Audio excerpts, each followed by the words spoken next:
3-year-old Olivia, a patient at a hospice for children in central China's city of Changsha, recently had her stomach tubes removed.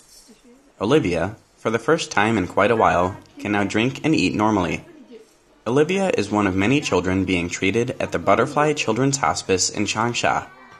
It's said to be the country's first hospice for children.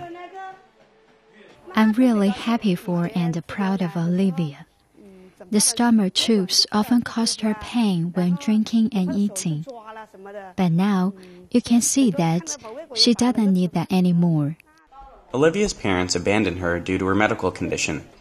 This is a photo of her when she was first sent to the hospice. The bony girl was expected to live no longer than 6 months, but she gradually recovered after 3 years in the hospice. The hospice was founded by an Englishwoman named Lynn Gould. Having worked as a nurse for 30 years in the UK, Gould came to China with her husband in 2009 after their retirement. In 2010, the Butterfly Children's Hospice was set up in Changsha. Her hospice often accepts children with a life expectancy of less than 6 months. These children are mostly abandoned by their parents, who are frightened by the diagnosis or overwhelmed by medical costs. It's one of the joyful times of doing this job is that some children do survive and become very well and become well enough to be adopted overseas. It's been 5 years since the hospice opened.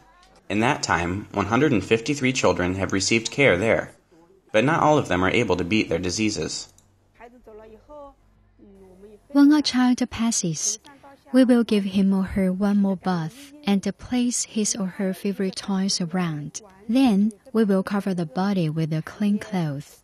Some people will sit near the child to keep him or her company until the people from the mortuary arrive. There is a wall in the hospice that is pasted with butterfly paper cuts. All of the butterflies have photos of the hospice's children attached to them. And I still have a dream even after all these years. And my dream is that one day every city, every place will have a place and a service to provide for families whose children are very sick.